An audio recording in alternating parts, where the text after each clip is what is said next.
Hello everyone, welcome to the stream. I hope you're all doing okay today and that you are ready for some more The House in Fata Morgana. So last time was a pretty rare happy episode of The House in Fata Morgana. Michelle and Giselle finally got over their misunderstandings and talked like normal people, if you can believe that. And they also fell in love, and we ended with Giselle showing Michelle her scars. It was a very beautiful episode, very, very sweet, very cute and happy. And by the end there, it was very emotional, but also very beautiful. So yeah.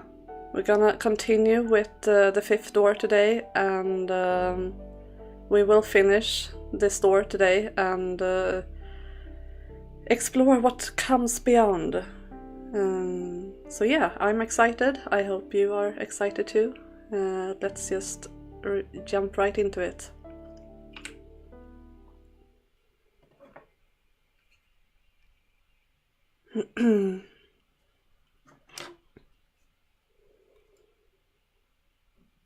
Morning. No. Afternoon. Master! Hang on. I don't have any sound. Why is that? Do you guys have sound? No?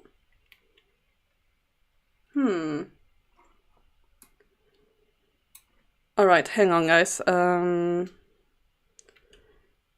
Let's switch screen and see if we can fix this, because I have no sound.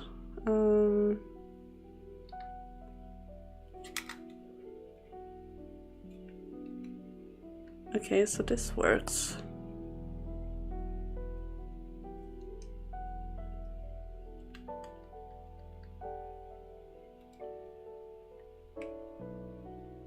Is this just a game then? Because I'm pretty sure there's supposed to be sound, so hang on just a sec. Let's restart the game.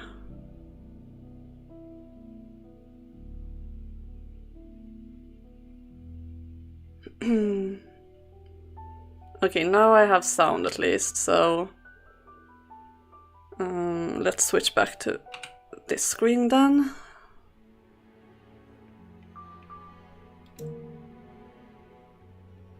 Yeah, now it looks like you guys have sound as well, so...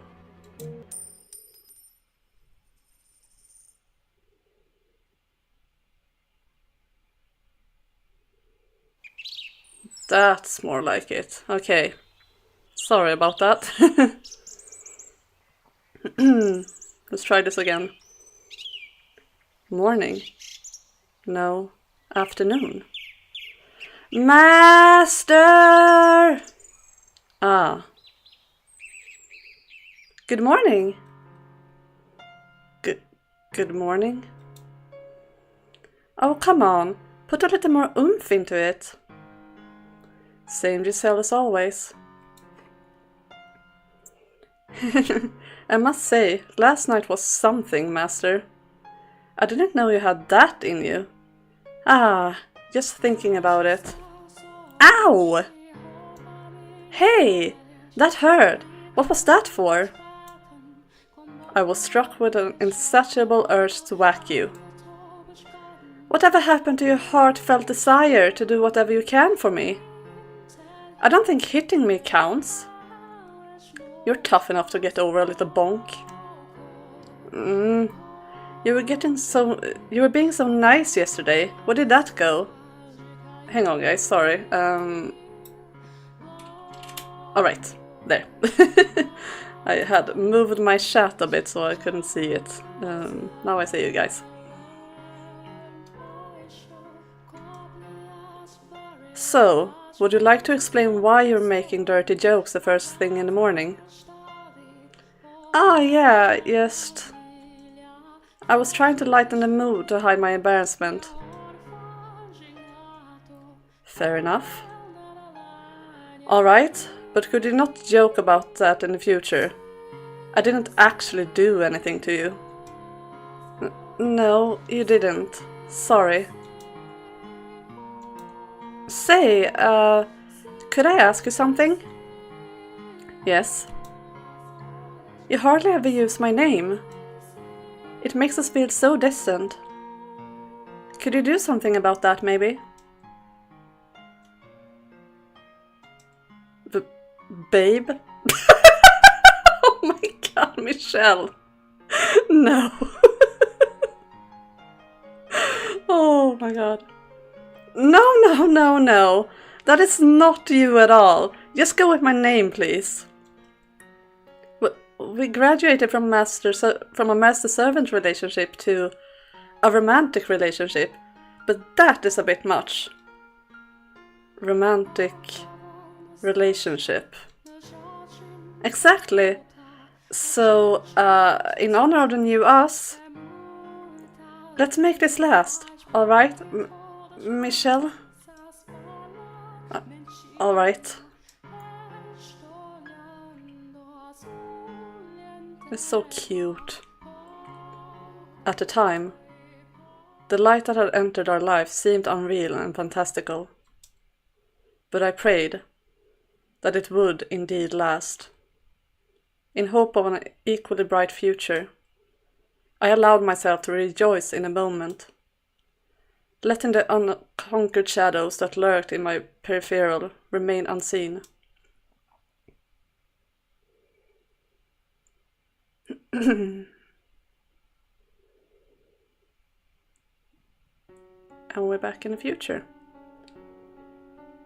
Blackness consumes the once colorful space. Giselle still stands before me, as she did within the door, but I struggle to reconcile the two scenes. Hi Duder, welcome! They are both real. They are both her. The lively, spunky girl of the past and the lifeless girl of the present are both Giselle. As different as they seem, they are both her. Why don't we stop there? It was a wonderful story. They overcame the troubles and lived happily ever after. Is that not good enough? It could not be worse than where we are now. All we have to do then is erase the now. Throw everything away and start over from where it was better. You were able to bear them because they weren't your tragedies. And that goes for more than just me. Actually, as a matter of fact, those words apply even better to her than me. The ending is already set in stone. It's already happened. What point is there in watching it again? All that accomplishes is making me relive it all. The ending has not been written. We are both here now, which means our end still lies ahead of us. Then, can I ask you to promise not to let go of my hand, no matter what? No matter what happens, you mustn't let go of my hand. Now I understand. That was a request, even if she didn't perceive it as such. In place of a verbal response, I squeeze her hand in mine. I know where this tale is heading. Toward tragedy. All the other doors we visited ended in tragedy, and ours is no exception. But perhaps what's waiting at the end of this one is even more dire than I imagined. The door to our past swings open once more,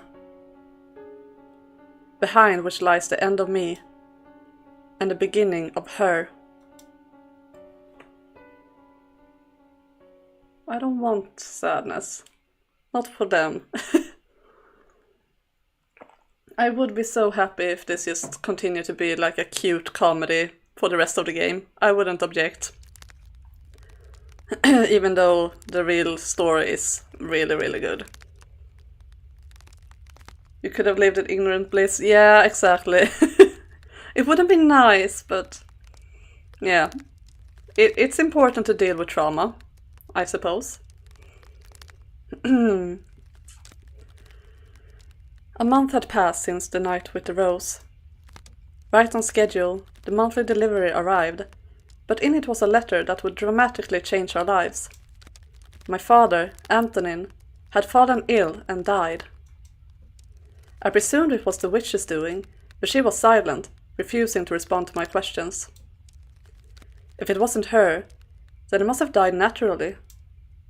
It seemed more than a little tasteless to celebrate someone's death, but good taste and reality do not always agree. I was extremely relieved to hear the news. The man had raped Giselle. He had tried to have me killed. And now he was gone from this world. I had been waiting for this moment for years. His passing had another effect as well. My death could be revoked. Many years ago, my brother had told me that when he succeeded our father, he would welcome me back to the Bollinger estate, and I could be part of the family once more. Which meant this letter signaled the end of my banishment.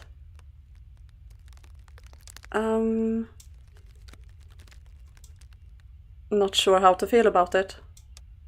Yeah, rejoicing doesn't seem really appropriate.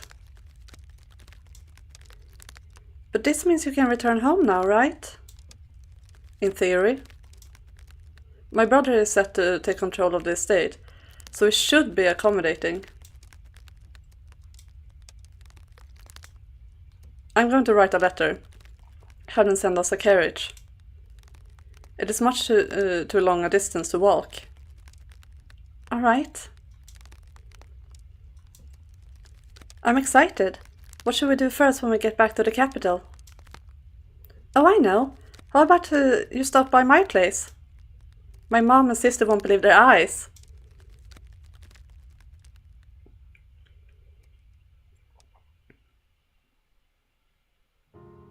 My time in this mansion was almost at its end. The future I had only vaguely envisioned was now within my reach. I had always spoken of this moment predicated with eventually, like it was some kind of unobtainable fantasy. But now that it was practically a reality, I realized I hadn't actually given it much thought.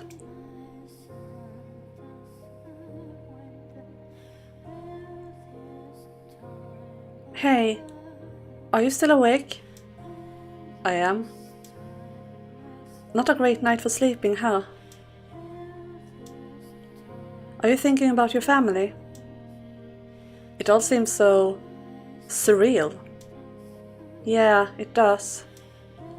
This house is like a desert island, cut off from the world, which makes everything feel kind of like a fairy tale sometimes. Even what we have. From time to time, I get the feeling that nothing is real.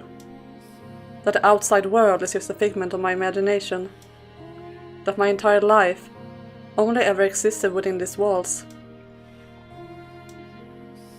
Are you nervous?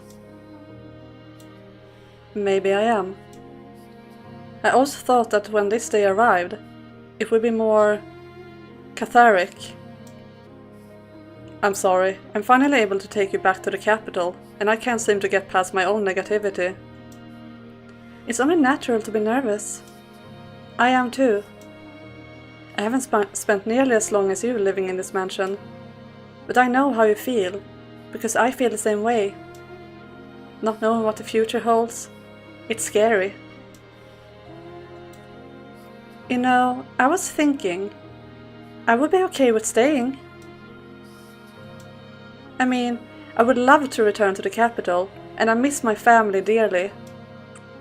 But even if I never get to see them again, in no way would I consider myself unhappy. I honestly think I've got a pretty wonderful life. If you're not comfortable going back to that house, and you're just saying you'll endure it for me, Giselle, there are other paths we can take. You could live with your family, or you could remain here in the mansion. Not at all, no. I want to. No matter where I go, you'll be there with me, Michelle. It's true, I am nervous not knowing what the future holds. but not in a scared something bad might happen kind of way. It's more of a jittery, excited anxiousness. I'm confident the two of us can overcome anything, no matter what obstacles may come our way. Together, we can create an even more wonderful future. Don't worry, Michelle. The future's nothing to be afraid of. You make it sound like I'm paralyzed with fear. But you are, aren't you? Hey now, don't give me that look. Once again, she's the one pushing me forward. I will make sure you have a good, happy life. Thank you. What? Nothing, nothing. I'm feeling kind of sentimental, thinking about how we only got a little time left here. It wasn't perfect, but it was an important part of my life. Indeed. Say... Yes? Well... I think I could handle it right now, probably. It? Oh, use your head, you little... I don't follow. How can you be so dense?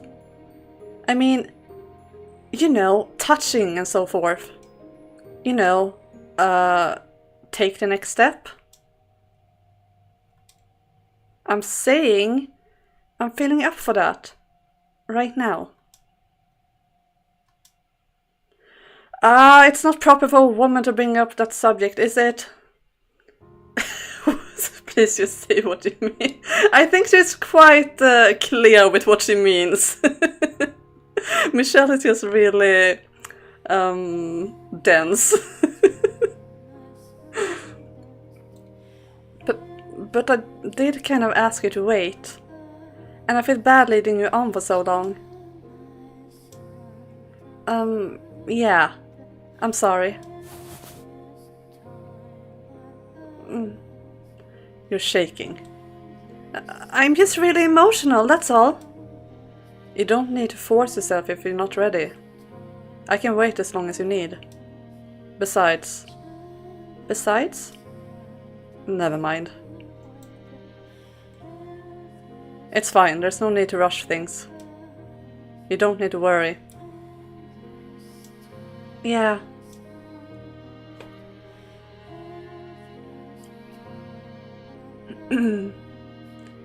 I wrote 2 letters. One to my brother, and one to my mother. One so Giselle could return, and one so I could be myself. To demonstrate who I was, I had to prove that I was not cursed. For failing to do that would not only bring her grief, it might become the final crack in the identity I had built up for myself. I had to convince her that I was neither a demon nor an angel, but a human man who had fallen in love with a human woman. However, I was too foolish to realize that the future I envisioned was nothing but a fantasy. Had I been able to grasp that, then maybe I could have taken her somewhere far away, where no one knew who we were, where things might have turned out differently.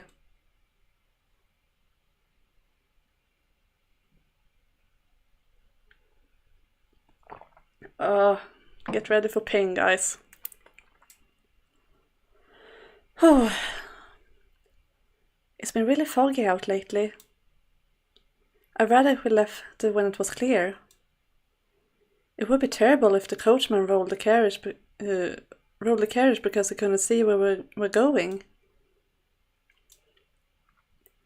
If there wasn't so much fog, I would probably have been able to see little columns of orange evening sunlight fighting their way through the trees. But the milky white mist seemed to swallow up all the light, leaving nothing for the surrounding area. It was rather dreary weather. I wonder when they'll be here. Although, if they never do show up, That's okay too. I was finally able to return to the capital with Michelle, to see my family again. And that was wonderful. It was like a dream come true. But it wouldn't disappoint me if that didn't end up happening. I didn't care where I ended up, as long as Michelle was there with me. That's all that matters. I should probably close the windows. The coach isn't likely to show up at night, I don't think. I reached my hands out to shut the window, which is when I saw something wavering beyond the heavy mist. Light? And it wasn't just the one. Looking closer revealed several more flickering spots. They moved up and down, slowly but rhythmically. As more and more came into view, my mind began seeing them as people carrying torches. They're coming this way? Could they be our escorts back to the capital? Though... What? As soon as the thought, there sure are a lot, popped into my head, something whizzed past my cheek. What? Huh? What was that? Huh? Why... what? It was an arrow. Giselle! What? Ah! The arrow had flown through the window and pierced the opposite wall. Had Michelle not knocked me out of the way? Giselle! Giselle, are you okay? I'm fine. But what? Why did... what's going on? Never mind that. Right now we need to run. Huh? Wait, Michelle! Now! There's no time to talk. Stay out of sight of the windows. Got it. He grabbed my hand and broke into a run. A relentless storm of arrows showered through the windows we had worked so hard to get open a year ago. This wasn't what we had gone through all that effort for. Once I opened the front door, run. We have to get as far from this house as quickly as we can. What was happening? Why did we have to run? Why were those people firing arrows at us? With a wave of questions came a wave of fear. I couldn't say anything. The sheer terror had frozen my jaw in place. Get ready. I nodded, squeezing his hand tight. I knew it would just be another obstacle to his safe escape, but I didn't want to let go of his hand. I was afraid that if I did, I would never be able to hold it again.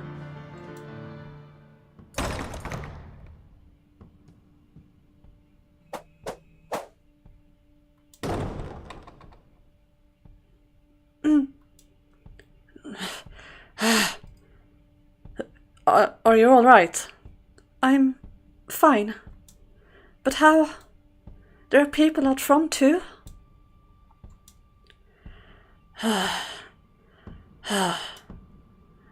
Damn it! Why? Several arrows were sticking out of the floor before us. Beyond the door, which Michelle had managed to shut almost immediately, rang a cacophony of whoosh, thump, whoosh, thump. We can't escape? Why? What's going on? Damn it! With a deep scowl, Michelle barred the door, and all the while the arrows kept flying. The panic in the air kept growing thicker. I don't understand. How did they... Only a handful of people even knew about this place.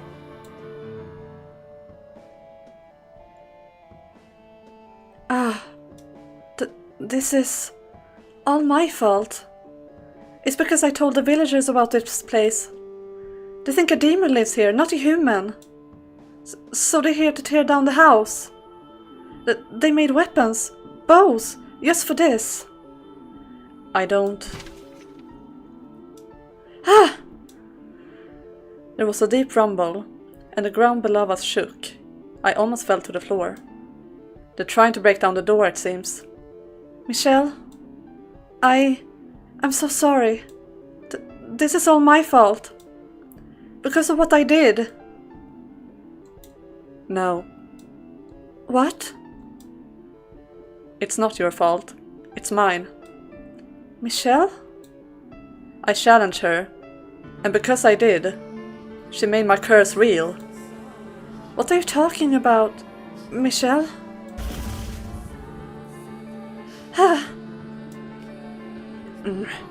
This way. Run.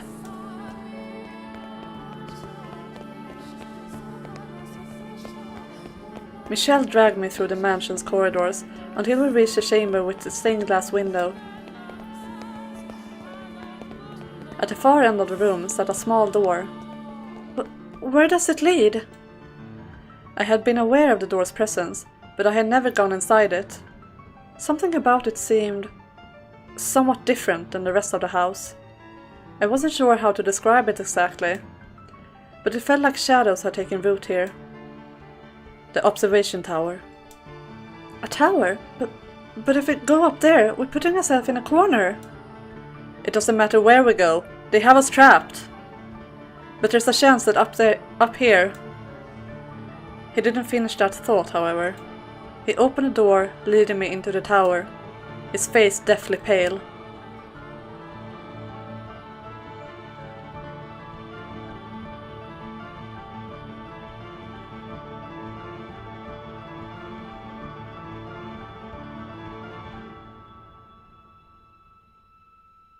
I must say, guys, that I really like how similar this is to Door 4, but because of what we have been through before this, with the whole story, it's so much more impactful this time around. I really like that difference, because in the fourth Door, yes, it was sad, it was tragic, it was heartbreaking, but here it just really... It feels so different, it feels so much worse, and yeah, I really like that. It's such good writing. We started running again, around and around the spiral staircase, making our way toward the top. In regular intervals along the wall were rectangular windows. A layer of fog still lay thick across the land. Peering out into it made me feel like we had been thrown into a dream world. If it weren't for the orange spots of torchlight surrounding the mansion. The silhouettes holding the torches. Is that armor? Appear to be knights. Michelle, tell me, why do you think this is your fault? What is your curse? Your curse. It isn't just the color of your hair and eyes, is it? There's more to it, isn't there? There's something else, isn't there? Michelle's gaze was firmly directed forward as he frantically led me up the stairs. We were breathing hard, and the sound of it echoed against the tower's stone walls. Our panicked hearts were beating so hard, I was afraid I might be able to hear it outside. Eventually, we made it to the top. A pile of discarded rope lay unceremoniously at the foot of a door, presumably once used to seal it shut. The door itself was deeply weathered and rotting in places. It had obviously been left sitting in disrepair, even longer than Michelle had lived here. What is this? Inside!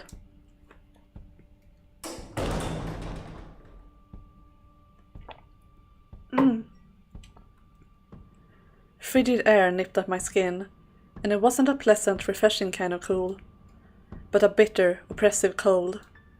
This room felt unlike any other in the mansion. This is an observation tower. You can't even... There once would have been windows allowing you to see in all directions around the mansion, but all that remains now is that tiny opening near the ceiling. If we hide out here, then there's a chance they might not find us. Ah! It sounds like they broke down the door.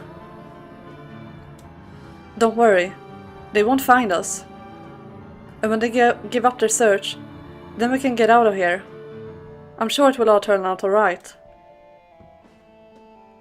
Michelle's voice was quivering, as was his hand in mine. Michelle?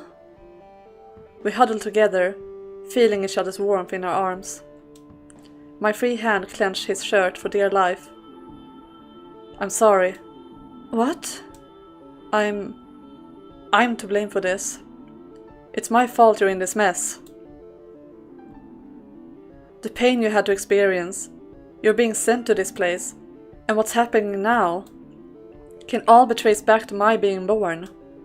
I'm so sorry. Why was he apologizing? Why did he insist this was his fault? Why wouldn't he tell me what his curse was? Why were people trying to kill us? Right, those people were trying to kill us.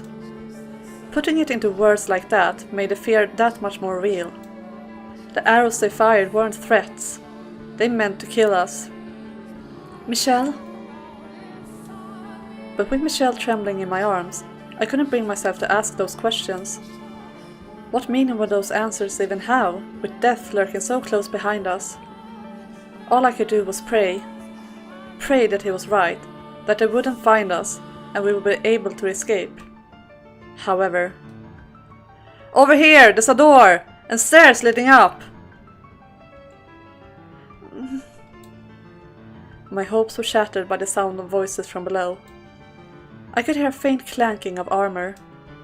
Our grips on each other tightened, and our trembling intensified. Fear swelled within the tower, making us its slaves. Giselle. We were both terrified. And who wouldn't be? Fairy tale heroes could be magically courageous in the face of overwhelming danger, but they weren't real. The fear of my impending death, drawing nearer and nearer with each passing moment, almost drove me to madness. I couldn't think clearly. My heart was having trouble keeping up. My head was a big white mess. We were supposed to return to the capital, start a new life, finally obtain our happiness. It was right there at our fingertips. Enough happiness to make up for Michelle's 10 years of isolation, and enough to erase that nightmare from my memory forever. What had we done that had taken away from us? What had we done to have that taken away from us? We just loved each other and wanted a quiet life together. Nothing outrageous. I don't want to die. I don't want to die. I don't want to die. But what scared me the most was being separated from Michelle. Hey, Michelle? What are those people really doing here? If what they're after is money or valuables, we can offer them everything in the mansion. We don't need any of it. If they don't want us to return to the capital, we can tell them that we'll stay here. They might be willing to talk it over. I don't care if I lose everything else. As long as I have you, I can survive anywhere. All that mattered was that we had our lives, so long as the two of us still breathe. But... death. Death to the unholy one. Death to the heretic. Death to the witch.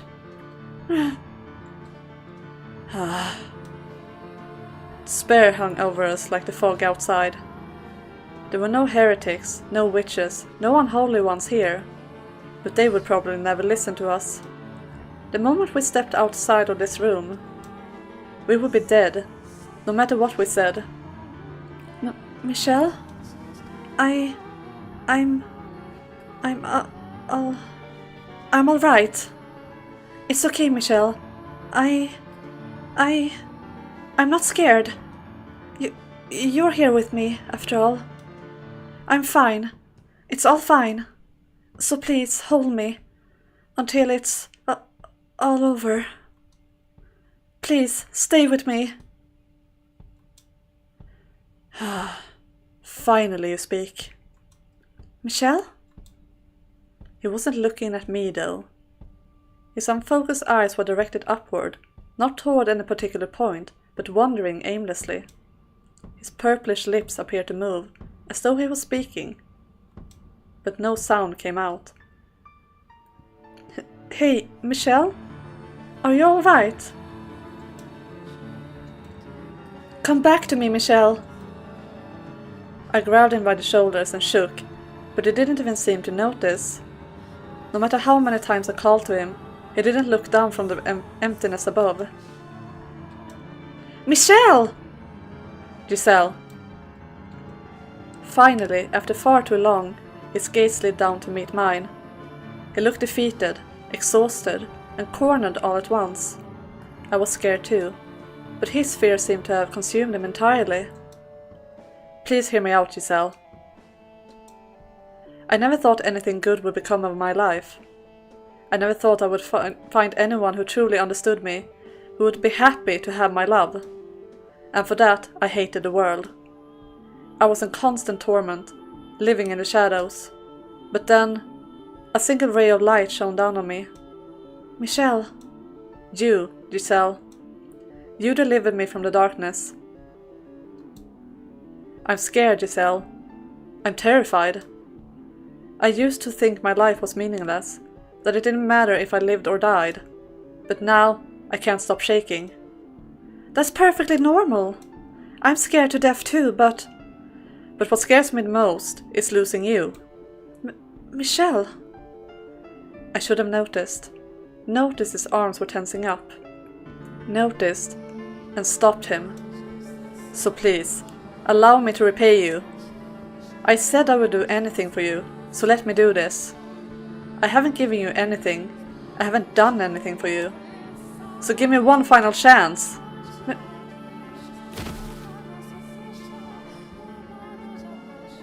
Michelle!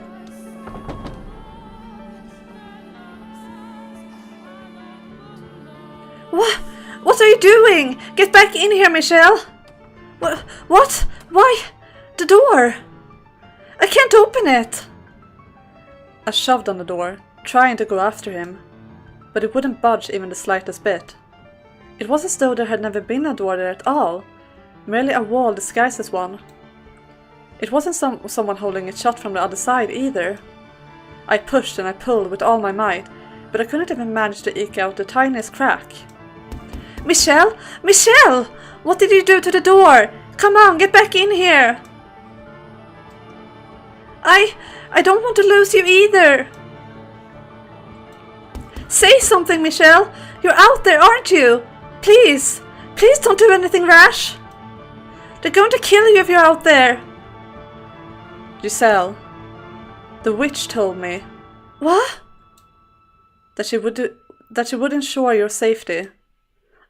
Michelle, she isn't real. There's no witch talking to you. It's all in your head. A figment of your imagination created to alleviate your loneliness. Rest assured, she does not lie. Michelle! Please listen. You are a wonderful woman, Giselle. Spirited, true to yourself, deeply sympathetic. You are not to blame for how difficult your life has been. Most of the fault lies with me, and a bit of bad fortune. But that's all behind you now. Once this is over, you can start anew. What are you talking about? So survive. Live a good, fulfilling life. Move past this. Live your life. And always love your family. I know you can do it. That is my wish for you. No! I don't want that! I want to be with you! No one else but you! I don't want to let you die! There it is! Death to the heretic! Death to the heretic! Death to the heretic! Get back in here, Michelle! Open the door! If my choice is to live on without you, I'd rather... Your scars will heal. You'll find a nice man and have a wonderful family. Why? Thank you, Giselle, for bringing light to my world. Don't say that! But if there is a next life, I hope you don't mind if I pray that we're able to meet again. That we can find each other once more. In another world. Michelle! Michelle. It is our holy duty as knights of the church to deliver punishment unto the heathen who made a pact with the devil. Come on, Michelle! Open the door! You are sentenced to death, your body to be hanged upon the cross for 3 days and 3 nights, wherein your unholy flesh shall be purified by the fires of heaven. Why? What are you doing here? Open the door, Michelle, please! Listen to me! You can hear me out there, can't you? You shall now be executed. Do you have any final words? Who is it you're sentencing to death? Michelle Bollinger? Or a demon child, naturally? Or a witch, perhaps? Please, open the door! Why won't you open it? He isn't unholy or impure.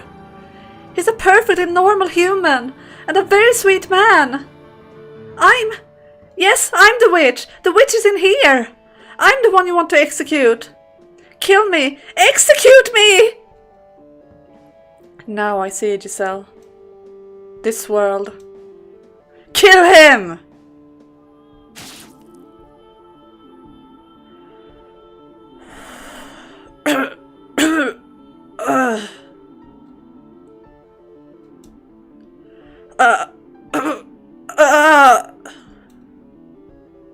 So many blades pierce my flesh.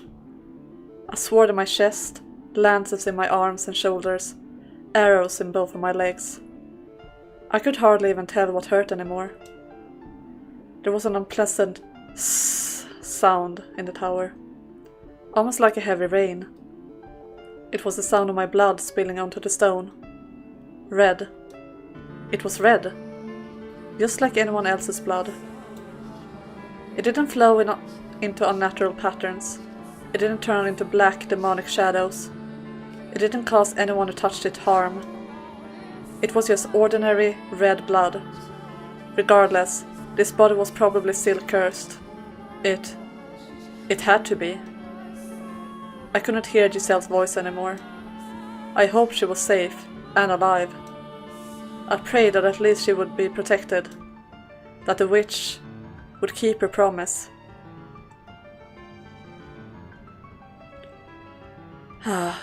It was getting dark. Light was quickly departing from my world. Darkness everlasting dragged me down into its pits. I believed in you.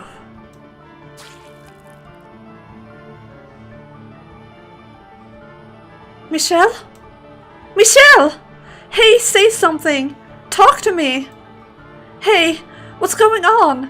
What's going on here? No, this can't be happening! An impossibly heavy thud came from beyond the door, and with it, Michelle fell silent. Then, intermittent squelching sounds as something slid down the door.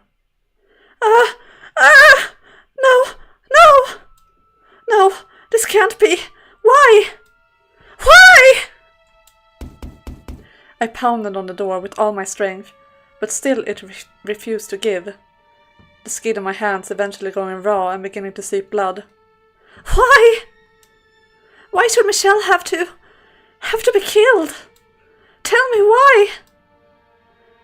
Take me with you. Please, don't leave me behind. That man isn't a witch. He isn't cursed. I'm cursed, not him. So don't hang him. Don't humiliate him like that. Kill me instead. Please. Again and again and again I pounded on the door. But the self-described knights on the other side seemed not to even be aware of my presence. They seemed to be unable to hear my cries. Their armor clanking with each step, they began to descend the staircase, and with it I could hear the sound of something being dragged slowly across the floor. No, no, don't take him away. Stop! Don't take Michelle away from me! I'm begging you! But my pleas were in vain. My hope was for naught. The knights took him away. Took him somewhere far out of my reach. For all eternity. Don't take him away from me!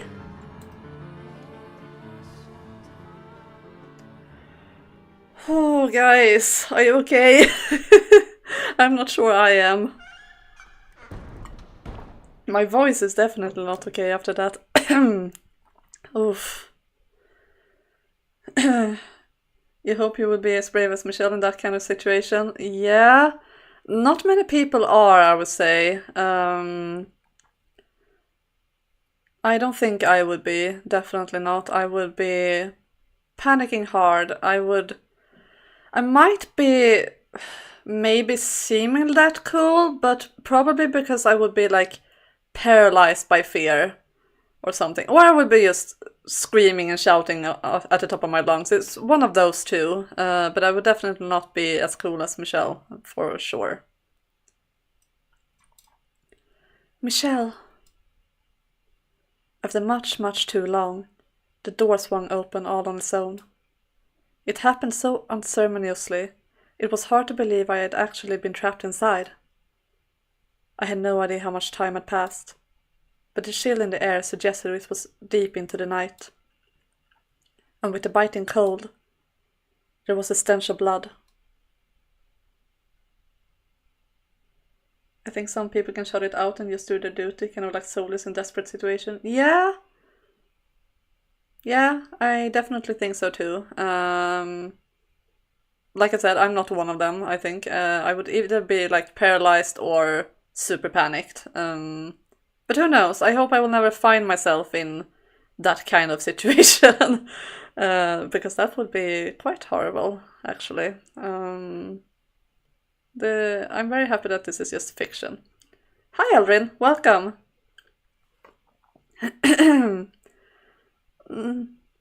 Why? Why? Michelle! I never wanted this. I mean, with the world being like it is in the current... Yeah, definitely. It's a scary world right now, so who knows? I'm trying not to think about how the world is right now, because that gives me so much panic. Like, when the war in Ukraine started, and it was all over the news and everything, I was having like constant anxiety. I mean, I am an anxious person, normally.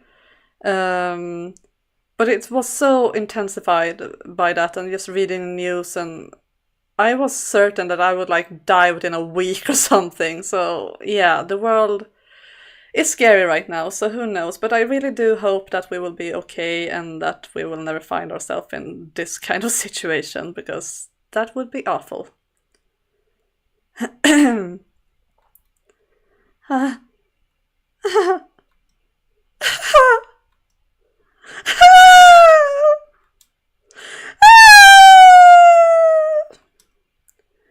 You didn't understand at all, Michelle. You didn't know the depth of my feelings for you. You didn't know how intensely I wanted you, how fervently I loved you. I was never going to be able to find someone else and live happily with them. It had to be you. The thought of anyone else touching me terrified me. You just didn't understand. You can't stay for too long? Yeah? That's okay. I'm very happy that you stopped by. I don't want to live in this stupid world. The time I spent with you truly was the happiest time of my life.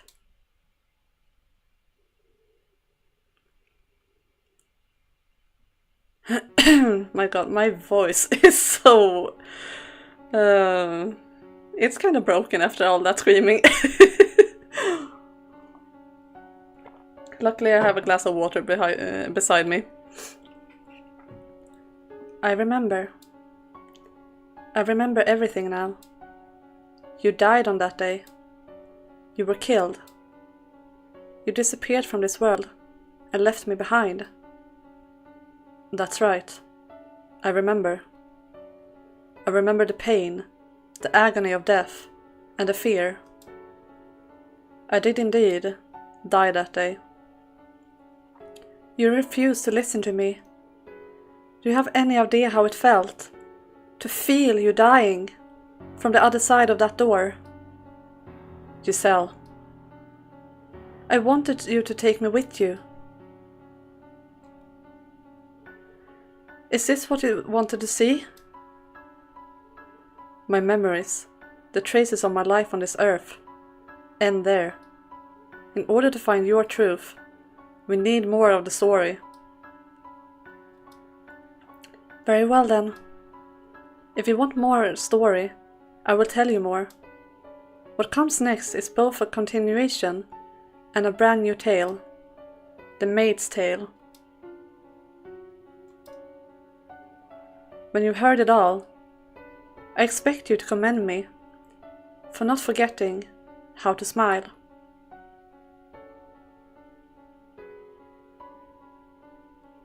We haven't completely cut through the darkness yet. An arctic wind blows past me. At the same time, I'm gripped with an overwhelming urge to break down into tears. Perhaps this is the solitude she felt for so long. I have to face this. I have a responsibility to her to do so. And I have to atone for being such a misguided fool all those many years ago, convinced I was doing what was best.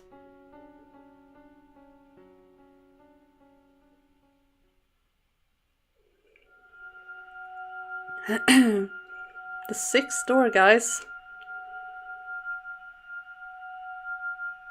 This is warning for those who are new here. This is going to be very dark and depressing.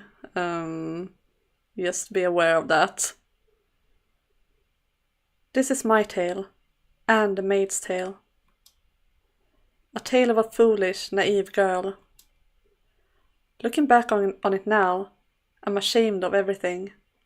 Also, I just need to point out, I really like the detail of the ivy and the roses being like black and white here. That now that Michelle has died, like all color from Giselle's life is just gone. That's why we're here, suppose. Yeah, we're here to suffer. I mean, by now you should be aware what kind of game this is, so I mean, you're probably prepared for it. Last episode was a rare episode. But I will tell you my story in its entirety, without embellishments. I ask that you please not let go of my hand.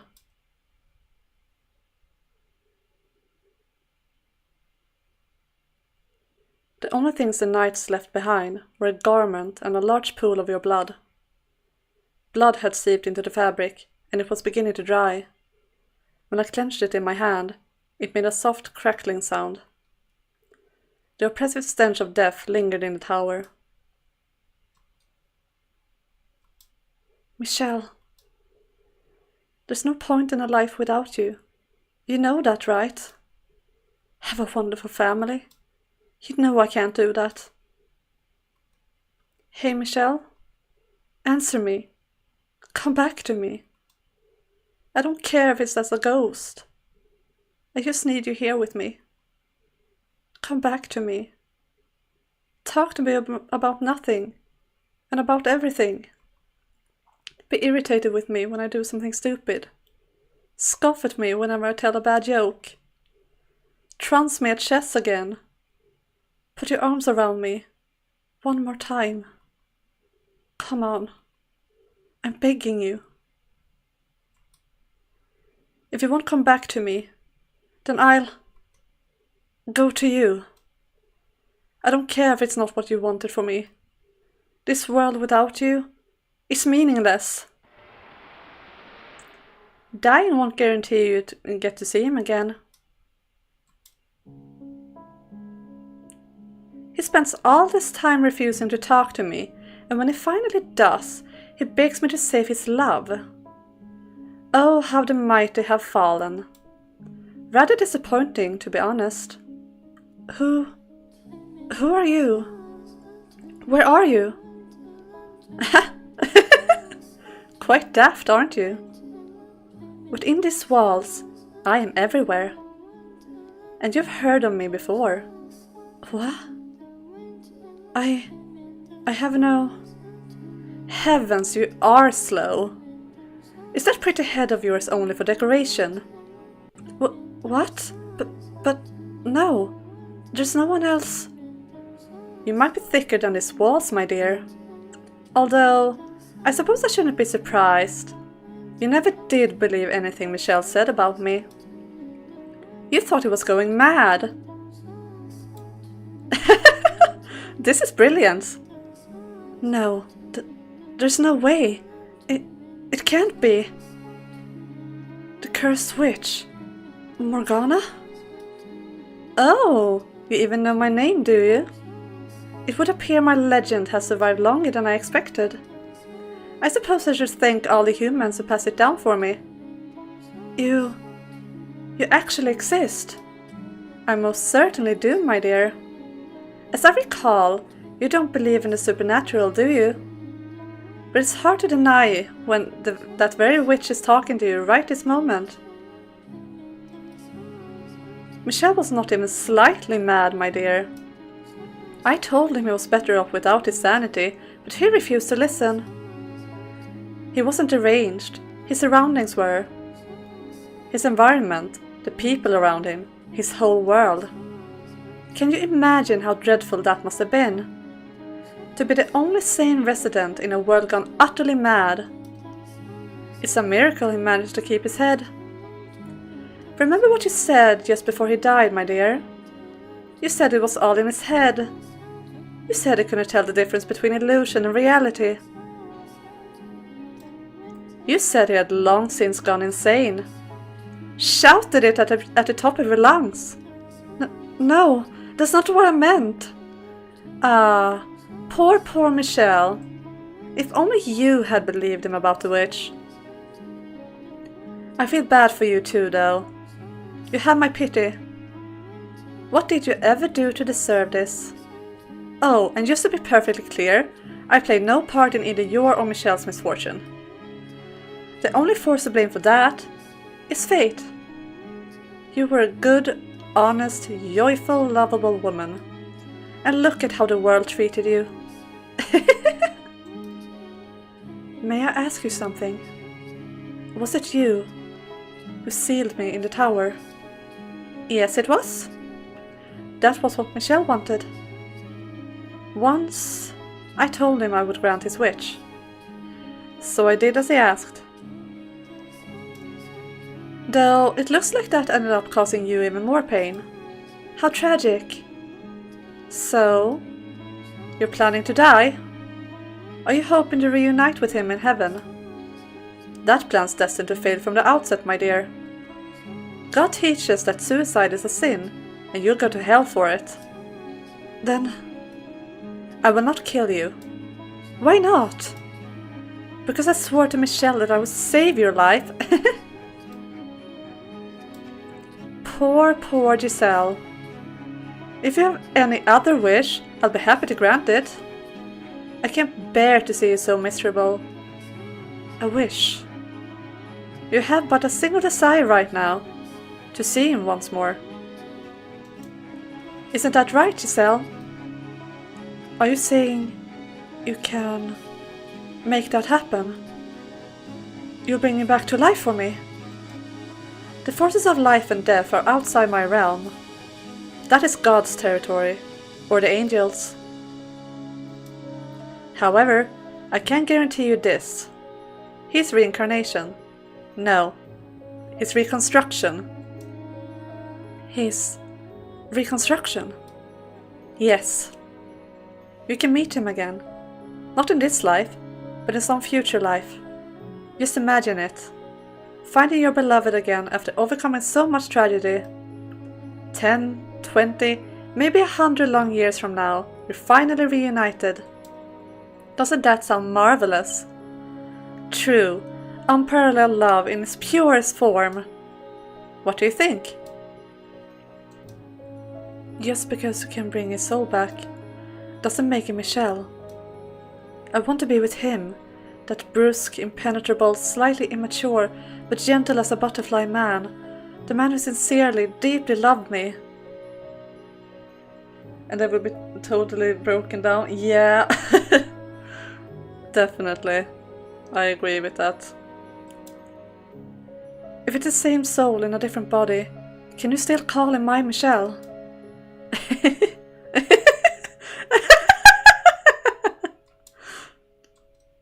Ah, my apologies. You beat me to the punchline, and you did so with such ardor you threw me off balance. You're exactly right.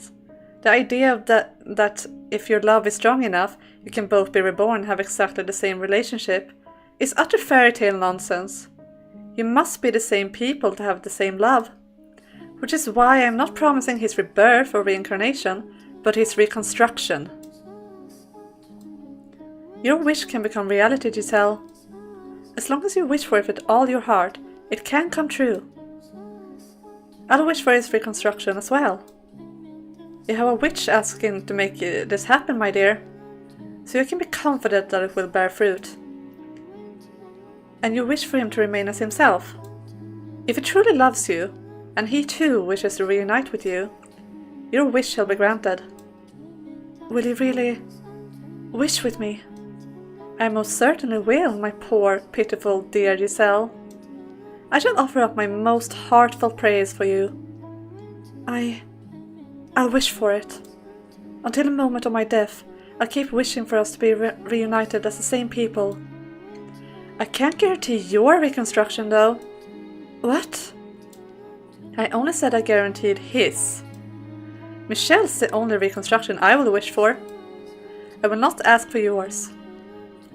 Why not? You're not looking at a benevolent wish-granting goddess or an angel with a magic bow and arrow. You're looking at a cursed witch. Then how am I to be with him again? I can offer you but one option that will allow you to reunite with your reconstruction, Michelle. Tell me, what do I have to do? You must live. Here, with me. Live with you? What do you mean? It was Michelle who resurrected me, but it could not serve as my guide. I have work to do, but I cannot do it alone. I need a guide to assist me. Because as you can see, I have no body. If this house did not exist in this world, then perhaps I might be able to give myself form. My soul's form. I don't understand anything you're saying. You don't need to understand. All I need from you is for you to show your utmost hospitality to the people I'm expecting to show up at this mansion someday. Entertain your guests. That's right, my dear. Michelle isn't the only one whose reconstruction I'm wishing for. There are others. Several heinous sinners. So I want you to serve as a maid and watch over them when they arrive. And until then, keep the house in good condition. What? What are you scheming? Is that something you truly need to know, my dear? All you need to do is wish. Pray for the day your beloved appears before you again. For the day he wraps his arms around you once more. One word, Giselle. That's all I require. Do you want to see him again? Do you want to hear his voice again? I can promise you you'll have your happiness back. What reason is there to hesitate? There isn't one. Or are you simply going to give up? I wonder, what would happen if you said no? If you disappear from this world? How will Michelle react when he comes back? Will he be sad? Angry? Or will he forget about you? And fall into the arms of another woman? No, he can't. Then make up your mind. Will you come with me, or will you throw it all away?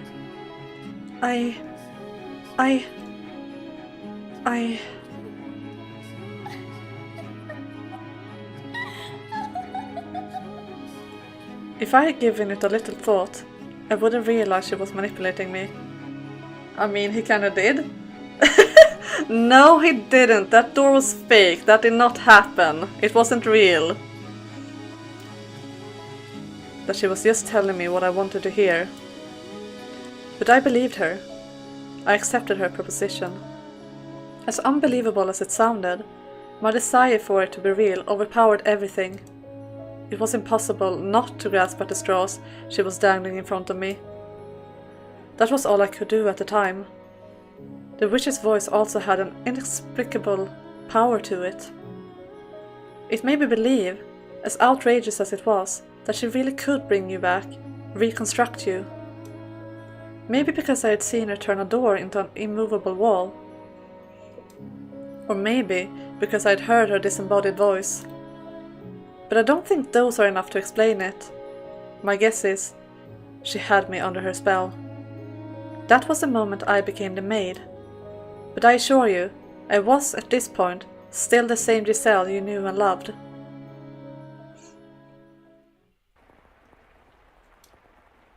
The sound of the rain never seems to stop. Am I hallucinating it, maybe? From the moment I lent my ear to the witch's sweet temptations, the mansion underwent an unimaginable transformation. No light shone through the windows, despite them still being unobstructed. Not morning, day, or evening. In fact, the concepts of morning, day, and evening did not seem to exist. The darkness resembled that of when the windows had all been sealed off, but there was something more fundamentally unreal about it.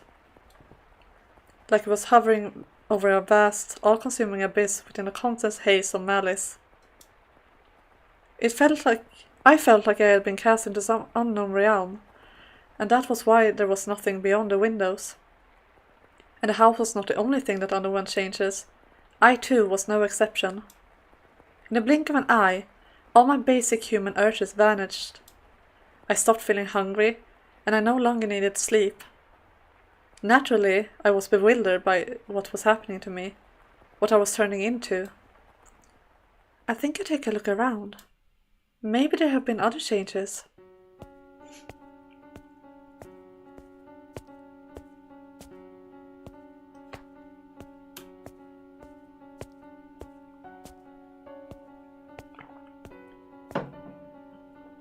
Oh, it's so sad to see the bedroom like this.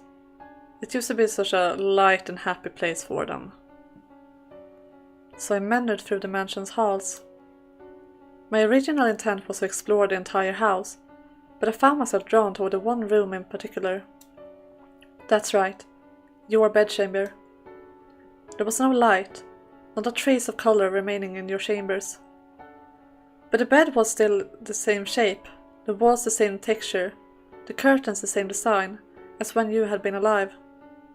Michelle, I'm praying. I'm always praying that someday we'll meet again.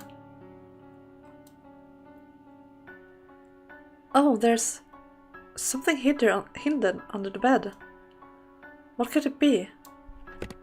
It's that painting.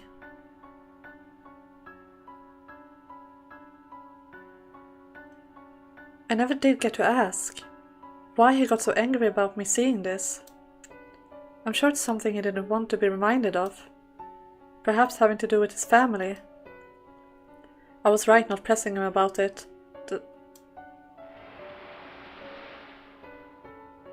What? Ah!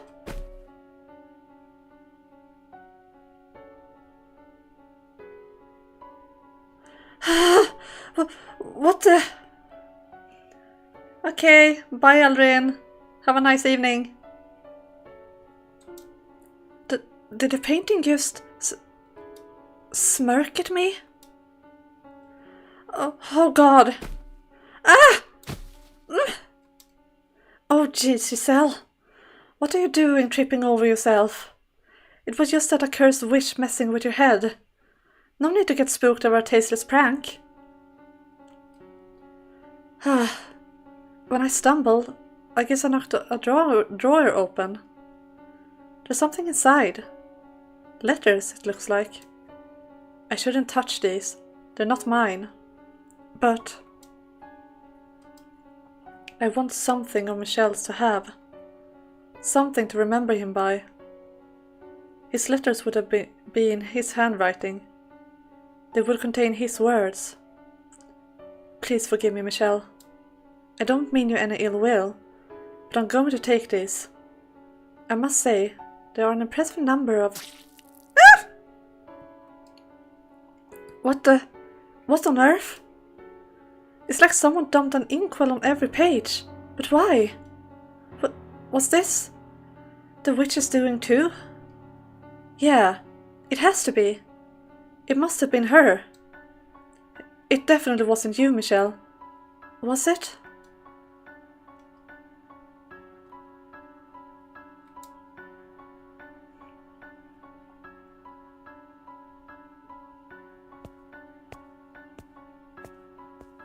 It's so dark and depressing. I mean, we're kind of used to it by now, but like, it's just that it was not like this just a moment ago, so the contrast is very, very big. The front door. I wonder what it's like outside. Ugh, I can't get it open. What's going on? The bar isn't set, but it won't budge an inch. It's just like up in the tower. I know, the windows. They should open. Then I can... What's going on here? What the heck is going on? It's like there's an invisible wall in front of the window. My hand won't go any further. This is rich. What else can I do but laugh? What in the world? This is madness. Ugh. Hurry up, Michelle. Return to me. And get me out of here. Please, get me out of here.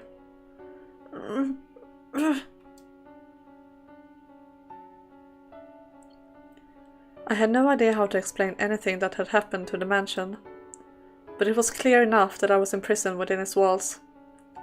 I was all alone in a nebulous sphere of bleak darkness, and beyond its walls lay void. The layout of the house remained unchanged, but I felt as though I had wandered into a twisting labyrinth. I could cry, but there was no one there to soothe me. All it did was provoke her disembodied cackling, which she followed with, "You chose this, my dear, so you need to hold yourself together and keep wishing." My only real pastime was cleaning. I dusted the same corners again and again, swept the same floors, polished the same dishes. One day I decided I would read the books left in the library. Despite there being more than 100 volumes, I finished every one of them in what felt like no time at all. My life was a never-ending cycle. Day in and day out, day in and day out. The house had no visitors.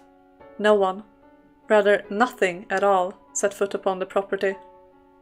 There were no signs of other life whatsoever there. No birds singing in the morning, no cats sunbathing in the garden, no mice scurrying about the kitchen, no creepy crawly insects. There was nothing. Nothing at all. The only thing that broke the long stretches of silence was her voice. Tell me, was she kind to you? Was she friendly and courteous?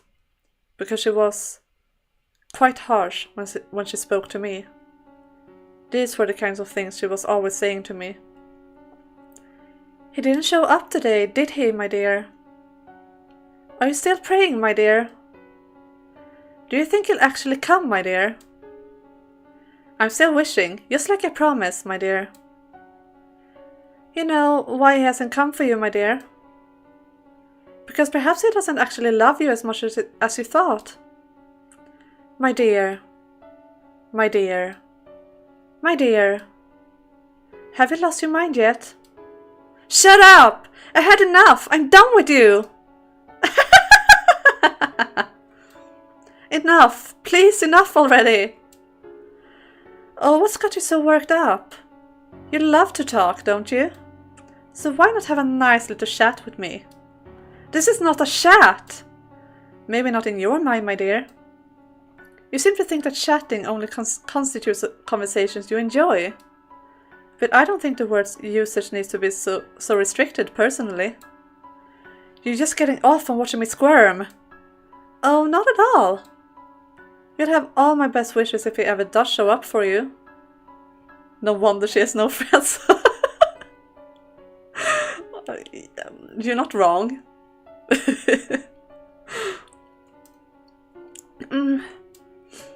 Ooh, so scary. If you're making that face when he shows up, he might not even recognize you.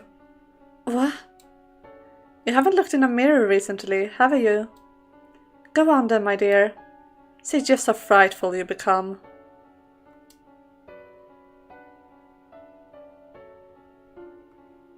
No. The wish was right. I looked nightmarish. My face was pale and lifeless, my eyes hollow, my cheeks sunken, heavy bags beneath my eyes. My hair had lost its sheen, and it grew wildly. I was quickly losing everything that made me recognizable as me, and the thought sent a shiver down my spine. No, this isn't me. This is some kind of trick. You're trying to deceive me. Baseless accusations. You really must stop blaming people every time something doesn't turn out the way you want, my dear. But... My face was more what? More expressive? More cheerful? Brighter? Rosier? You're right, you were never this gloomy, were you? Right, I wasn't. I was always more cheerful than this. Naive girl, could you be any more narcissistic? Huh? What you're looking at is, undeniably, exactly what you look like now. Time did not do that to you, nor did I. The negative energy oozing from within you is what causing you to take on this form. Did you think you didn't have any dark, ugly emotions inside you? Did you believe you would always be able to smile, no matter what? Did you assume you were pure and beautiful? No one like that exists, my dear. What you see in the mirror is the true you, your hideous, twisted heart. If you weren't always being so nasty, this would have never happened. Anyone's heart would be twisted listening to you for long enough. So you're saying Michelle's heart was twisted too? I spoke to him for years. No! I'm just teasing. I suppose I may have crossed the line there. I mean, you know ill will, Giselle. Honest. Allow me to give you one word of advice, though. Look at yourself in the mirror often.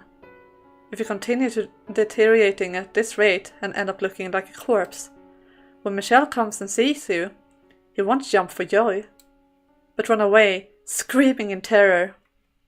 Stop talking. Please, just stop. You know, Giselle? This is only the very beginning. He might not show up for hundreds of years.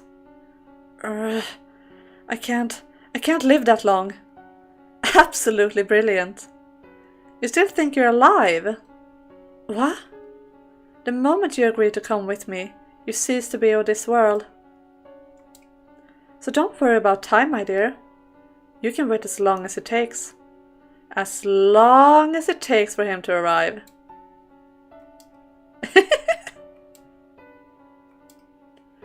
As the witch had suggested, I started checking my appearance in the mirror every day. I wanted to ensure I didn't turn into some horrifying creature. My hair grew, so time seemed to be passing, but I didn't appear to age at all. The flow of time had become perplexingly vague and uncertain. Was it stopped, or was it moving? I couldn't tell. On occasion I would practice smiling in front of the mirror. My smile was, after all, my one really distinctive feature, and I was certain you had seen me smiling more than anything. Even if my appearance had changed drastically, I thought, you would still be able to recognize me by my smile. A woman standing alone in front of a mirror, practicing how to smile. I'm sure that was quite a comical sight. And that was about how my days went, for an incomprehensibly long time.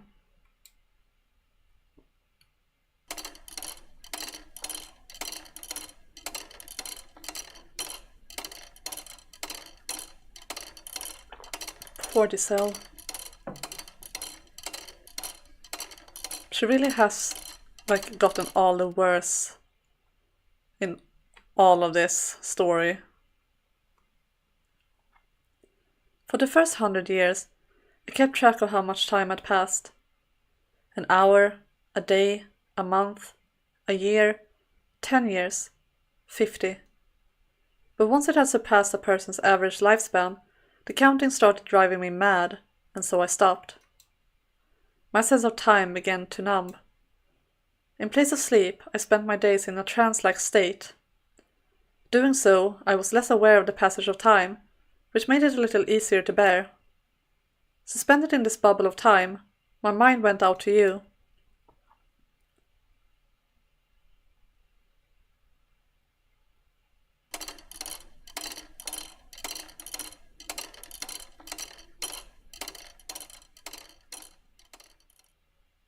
The next thing I lost a sense of was myself. I lived as a human for 21 years. After spending nearly 10 times that trapped in the mansion, I began to feel like that was all I had ever been. That maybe my past was all a construction of my imagination. That as an otherworldly being, I merely fantasized about being human. Had I actually had a family? Had there actually been other people in the world? Did cities and villages really exist? Was there ever really a time when light shone through the windows, when we were happy? But I knew if I started doubting everything, I wouldn't be able to maintain myself. So I settled on believing one thing, that you, Michelle, were real.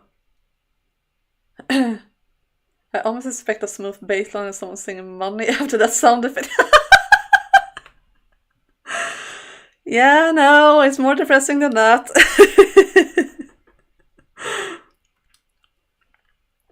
That you had been with me. That I had loved you. That it was you I was waiting for. I try to always remember that one fact.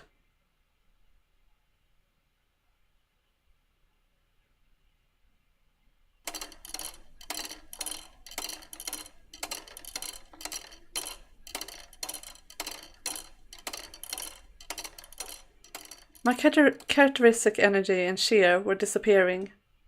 By then, I hardly ever raised my voice anymore, and in response to that change, the witch seemed to treat me a little nicer. On occasion I thought I could sense her presence nearby. Now she might reveal her form to me from beyond the darkness, instead of only speaking to me. I could feel her sitting beside me. Giselle? Do you think you're still Giselle, even now? I suppose it doesn't matter either way. Sometimes I think love and fantasism are two sides of the same coin. What are you implying? Oh, nothing. I have an idea, though. Why don't we make you some new clothes, my dear? The loom should still work, thanks to you keeping everything in order. That outfit is an artifact of an age long past by now. You know how long it's been? Vaguely, but yes. As we speak, time still marches onward. Not too quickly and not too slowly, but at the same pace as you're breathing. Now, on your feet, Giselle. We have plenty of time, so let's make you the perfect maid's outfit. And if we don't have enough materials, we can make more thread from the sheets or curtains. How exciting!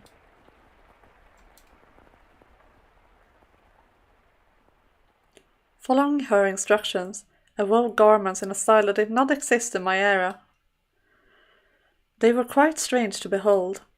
The old me might have been stricken with fascination by them. But at that point, I wasn't even sure how to rejoice, how to be impressed, or how to be moved anymore.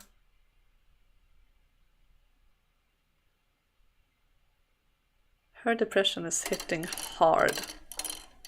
And I feel so bad for her.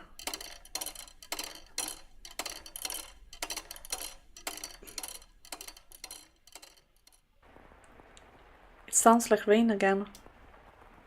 S s s s s s s s. What year is it? S s. Oh, it doesn't matter what year it is. It doesn't matter where it is. As long as you're there. It can be any time. Anywhere. Where are you, Michelle? What are you doing? I'm still praying. I'm still wishing for you to appear before me. Forever and ever and ever. And ever and ever and ever. I've been praying for so long. I don't even know how long it's been. Before you left, you said you were going to pray too. You said you hoped we could meet again in another life. I'm not misremembering, am I? Michelle, come back to me soon. I love you so, so very much. But my memories of you are starting to fade. What did your voice sound like? What kinds of faces did you make? Where did you like to put your hands on me? I don't want to forget. I want to always remember. My memories of you are the only thing holding me together. But they're slipping away from me. How did you speak? What kind of things did you talk about? I'm losing all these memories. Please, Michelle, come back to me. Before I forget everything. My beloved master. Oh, that one hurts. She reverted back to saying master. Oh, no. The thought crossed my mind that maybe Morgana's guarantee that you would be reconstructed was just a lie to trick me into staying here. But I quickly discarded it. Because if she had been lying, it would strip all meaning from my very existence. It would take from me my purpose for being here. So I didn't want to accept that possibility. I had no choice but to persevere in my belief that you would return. I had always thought I would be all right, that my faith would never waver. I still believed in myself. But you can be the happiest, most optimistic, resolute person in the world, and you will still break eventually. And I was at the point where even the slightest tap would shatter me into fragments.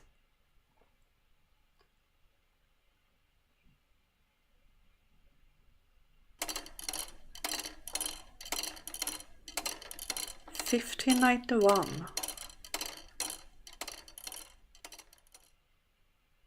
Several hundred years after I was enslaved within the mansion, something changed for the very first time.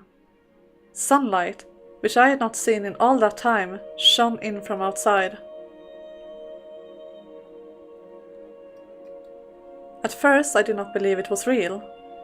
I thought it was a hallucination born from my inner desires, and I thought I must have completely lost it for my fantasies to have escaped my mind. But it didn't matter if it was all an illusion. The gentle breeze blowing in through the window felt wonderful. The smell of grass, the chirping of birds, the glistening blue sky, it was like 1,000 memories rushing back all at once, and it brought tears to my eyes. The time has come, Giselle. It's time for you to get to work. And as she always did, the witch's voice crushed my elation, dragging me back to reality. Reveling in the sight of the outside was the last thing I should have been doing. For it was that moment that began my true decline. Work? What kind of work? Have you already forgotten? Oh, good heavens! Do you have your head on straight, my dear? As I said, I need you to watch over the house, and show your utmost hospitality to those who show up. Is someone... This is merely an appetizer. It looks like someone is here. Hold on, I have no idea what I'm supposed to do. Do the same thing you have been doing. Be a maid. Convince the house's guests that this is a wonderful place. Make them enjoy their stay. Now, go on. I'm quite looking forward to this.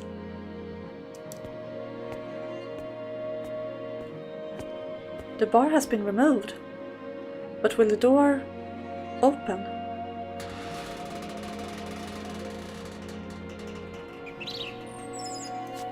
For so long, the door had refused to budge. For so long, light had forsaken these halls. For so long, there had been no trace of life. And now, all of that had been turned on its head. I felt like I had stepped into heaven on earth. I know it sounds melodramatic, so please don't laugh. It was almost certainly a perfectly ordinary slice of nature. Leaves and grass rustled in the wind, flowers specked the earth, and in the distance was a city I didn't recognize. I wondered where I was, of course, but I neither shouted nor jumped in surprise. Instead, I found myself accepting of my new circumstances, as unnatural as they might have been. As I was standing there idly before the entrance, a carriage rolled up.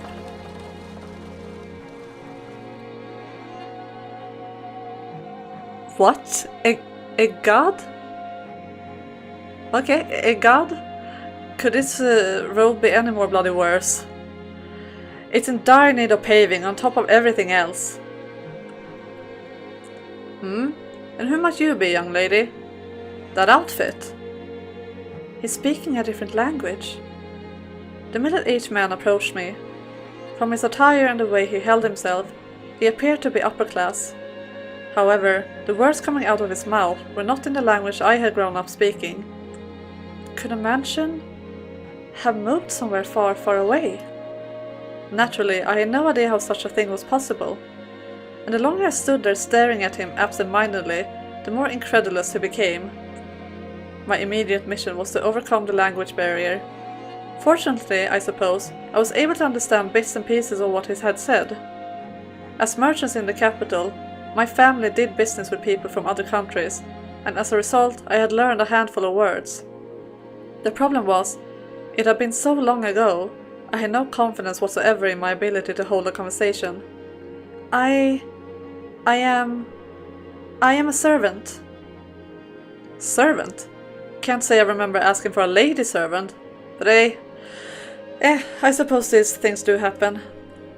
Doesn't much matter who they sent. Who are you?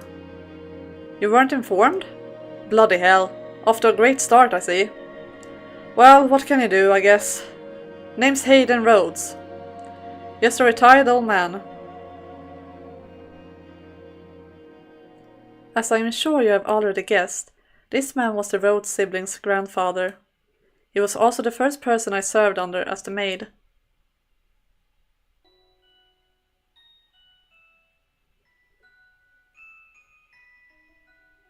I have missed this music, guys, and this decor to the house. Look at it!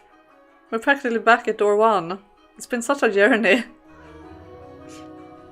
For a member of an esteemed noble family, Hayden was a bit on the eccentric side. He only hired a handful of servants, claiming he was not fond of clamour. He was a single chef, a physician, a servant to take care of all the cleaning, and then me, who served as his personal assistant. Whenever he got the chance, Hayden would chase me down and make me practice proper etiquette. According to him, I had much to learn. You are at least technically a servant of the Rhodes family, young lady, so I can't give you going around playing the country bumpkin act. Yes, sir. I will have to do something about that accent too while we're at it. I have an accent? Thicker than bloody molasses. I would guess she has a French accent, probably, and I believe that the house has now moved to England, if I have my facts correct. Now, I have no interest in sticking my nose into your business, asking where you hail from, but while you're here, you must act the part, young lady. Lucky for you, I'm retired, and I have all the time in the world. I'll teach you everything you need to know about proper etiquette. Alright. Speak up, will ya? Yes, sir.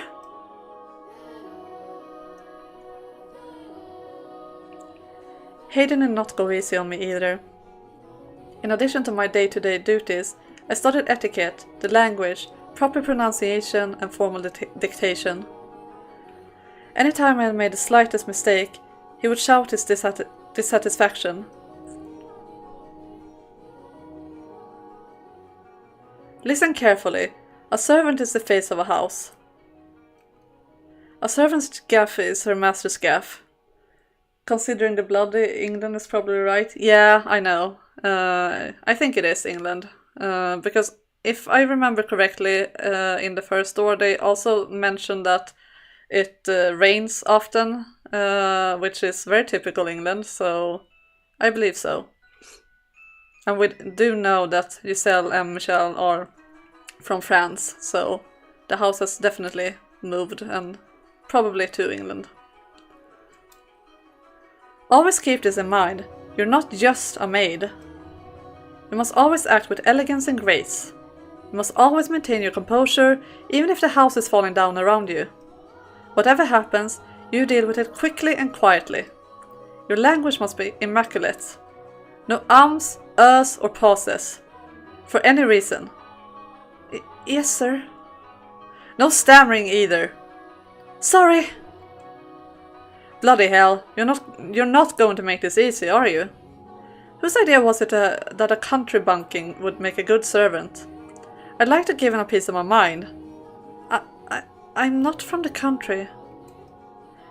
Not even slightly. I was raised in the capital. Is that so, eh? A prim and proper city girl, are ya? In that case, you should be a quick study. Absolutely. I can learn anything in a week tops. Piece of cake. Is that so? Alright then, starting tomorrow I'm tripling your lessons. I didn't think this through. In addition to being my master, Hayden was my teacher. When he yelled, he grew twice his size, and I shrunk to half mine. But it wasn't at all unpleasant experience, because I knew he wasn't raising his voice to belittle me. His instruction may have been harsh, but it was human interaction. There were people around that I could talk to, and that was wonderful. I was starting to regain some of my humanity. Unlike me, you still got a long life ahead of you, young lady. I don't know what kind of life you lived, but I can't imagine it's been all that easy. Not many servant girls your age without a home to go back to. Which is why you need to learn this.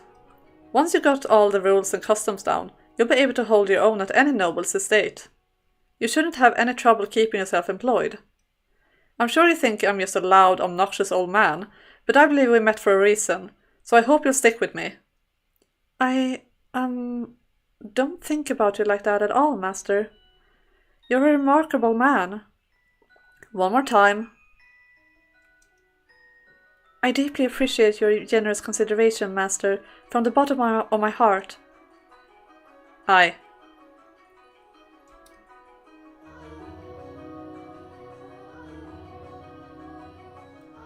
I didn't know much about Hayden's situation, why he had retired to this mansion all alone, away from the rest of his family. But any time I asked about them, he would say, "It happens sometimes," with a melancholic frown. Before long, 2 years had passed. By that point, my etiquette had improved enough to satisfy his high standards. In that time, the mansion underwent a number of decor changes, as Hayden brought in sculptors to work on different areas of the house. He also sealed off rooms that were not in use, such as the observation tower and the chapel. It was a sad thing, seeing areas with so many memories for me falling into disuse. But as a mere servant, I had no say in the matter. In addition, Hayden seemed to greatly enjoy renovating the house, so I watched him warmly. The furniture was all gradually replaced, gorgeous paintings hung on the walls, colorfully patterned curtains installed.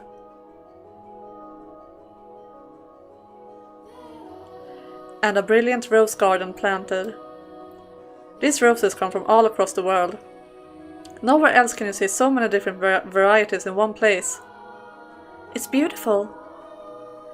Did you know that in the city, people are starting to call the mansion Rose Manor? Rose Manor. And to think there used to be nothing but weeds here. Amazing how much it has changed. I never thought I would see this garden turned into something so beautiful. Are you fond of roses, young lady? Yes, red ones especially. Red roses mean a great deal to me. They remind me of a time long past. Given one as a gift, were you? No, I believe I was the one who gave the rose. So red roses are a symbol of my feelings. They're very precious to me. I gave you a rose as a gift. You plucked it from a stem and placed it in my hair. Am I remembering correctly? My memories are so vague now. I can't even remember the look on your face that day. Oh, that hurts. My heart. My heart, guys. There are some kids I like to give roses to myself. Who? My grandchildren. Oh my, you have grandchildren? Aye, though we haven't been in touch for some time. Last I saw them was 4 years ago, when my second grandchild was born. The sweetest girl in the world, with lovely flaxen hair. Guys? Was he about to say his third grandchild? It certainly looked that way. That's a very interesting detail. I didn't remember that part actually, so that's very cool. Since the white-haired girl was the second one. She's going to be a real beauty when she grows up. Anyway, they're wonderful kids. And one day I want to hand this garden over to them. Each and every rose containing my hope that they'll lead comfortable, healthy lives, free of strife. Oof. About that. I'm sure your wish will come to pass. Your grandchildren will have wonderful lives. Aye.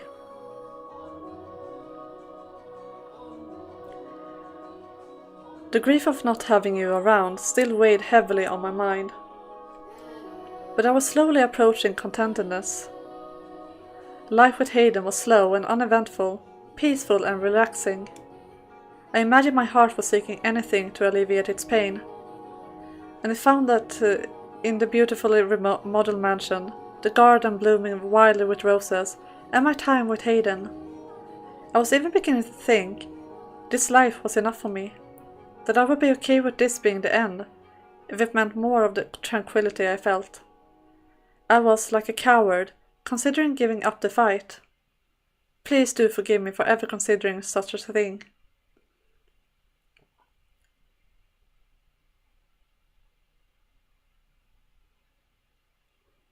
Hayden seemed to be in high spirits that day.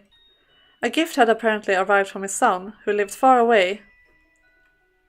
In it was a tea set, some leaves, and a small jar of sugar. Miss! Miss! How can I be of service, master? Brew me up some pot of this, would you? Be careful not to steep it for too long. You want to get it just right for the best flavor. As you wish, master. You seem quite pleased. Psh! Why would I be? A boy who shunned this old man for years sends him a paltry gift on a whim. I'm just entertaining his fancy.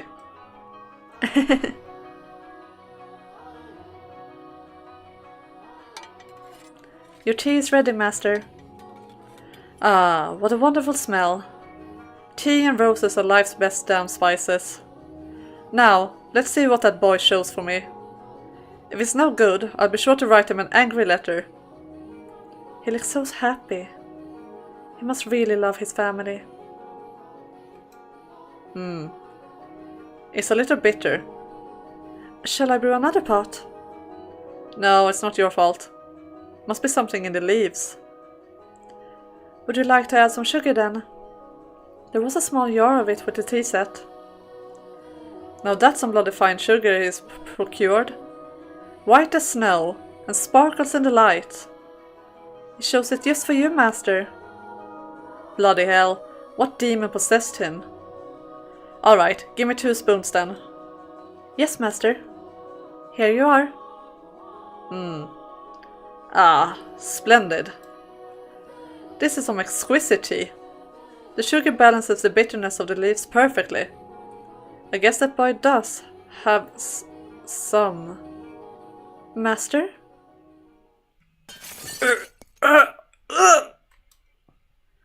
Master! Master! The doctor! I need to find the doctor!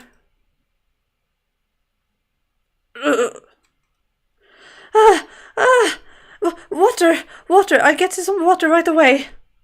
So please hang in there.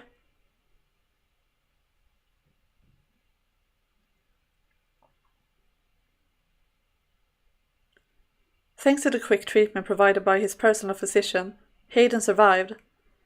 But he didn't make it out with much more than his life. He was permanently bedridden by the affair. Evidently, the sugar I had put in his tea had contained poison, which had done irreparable damage to his nerves and muscles. Most of his body was completely immobile, except for his left arm.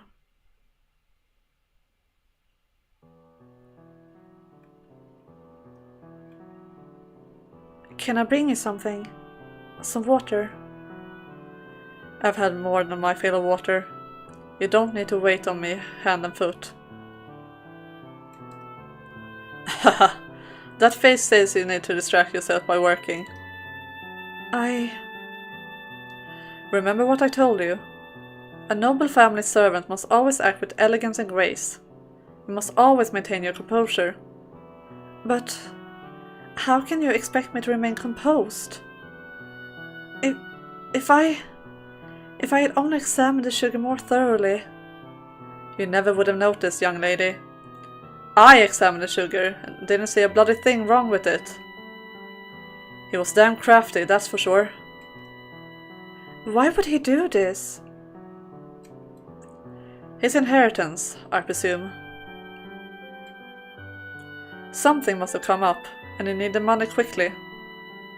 That's no reason to poison your own father. Blood is nothing but an obstacle to ambition. Or maybe he just hated me. How could anyone possibly hate you? Perhaps that could be said of the me you know. But when you live as long as I have, you're bound to make an enemy or two. Mine just happened to be my son. I was planning to give him everything anyway. He didn't have to do this. It all would have been his. Master!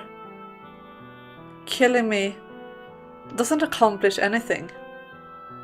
But I guess it doesn't much matter.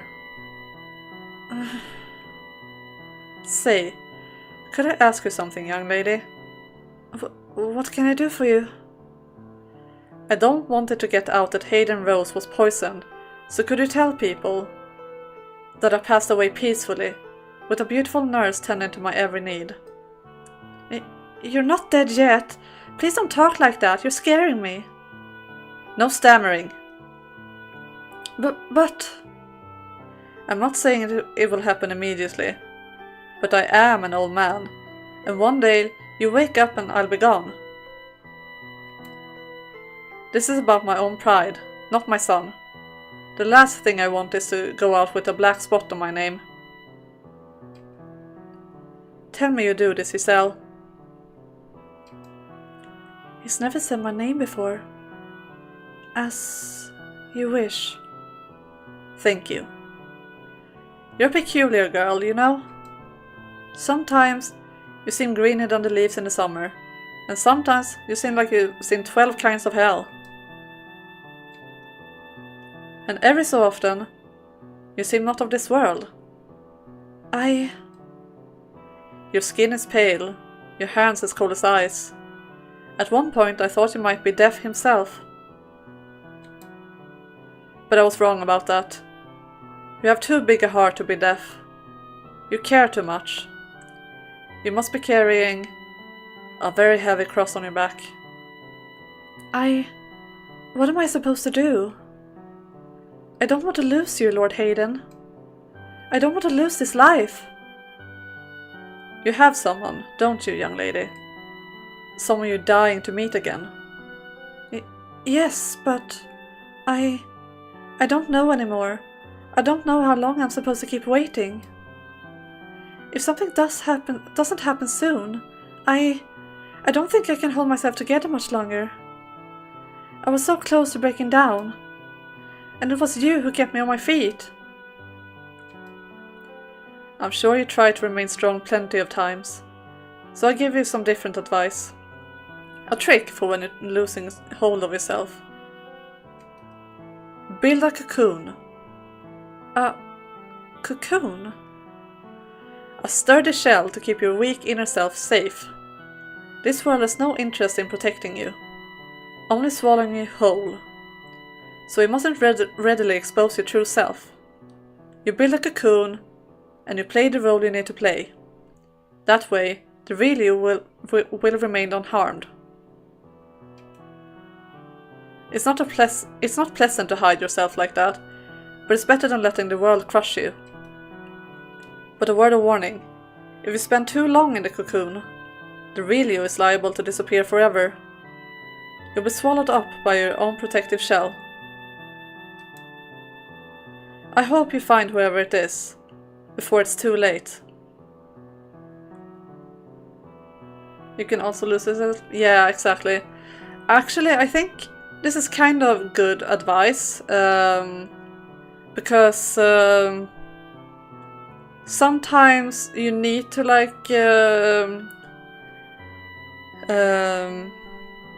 put a cocoon on yourself to protect you from your own feelings, because otherwise you would be your emotions would get in your way. But as he says, it's also very important not to be in that cocoon at all times, because then you will end up probably like Giselle, as she already was in the dark time of the mansion, like not feeling at all, being just apathetic to everything. So I think a balance is what you need. Build a cocoon when you need it, for when life is hard and when you need to just push forward, but also make sure that you don't stay in there forever. Tear it down when you're done with it. I think it's very important, but other than that, it's good advice actually for hard times. Also, when we are on a talking break, I want to say that remember what Mel told the white-haired girl about how Hayden passed away inside a beautiful lady? That's not what was like. That was an interpretation of what really happened. Because, as Hayden says, he wanted people to know that he was taken care of by a beautiful nurse, not that he was necessarily having sex with that beautiful nurse. So, words tend to get twisted sometimes. And yeah, I don't think that's how I wanted to be remembered either. Yeah, Whisper Game, definitely. So he didn't even get his wish. He didn't get to be remembered as he wanted to be. It kind of got to be like a joke kind of death to tell people and be like haha about. So poor guy. Now, I think I'll get some sleep. All this talking's worn me out. As you wish. Good night, Master. See you in the morning. Aye. See you in the morning, young lady.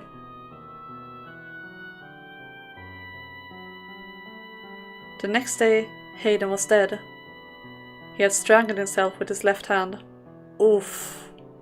That's dark. I did not remember that. I should have been more attentive. I should have recognized how much pain he was in. How much it crushed him to have been betrayed by his own family. I should have realized how he truly felt, how fragile he really was. I fell into a hopeless gloom.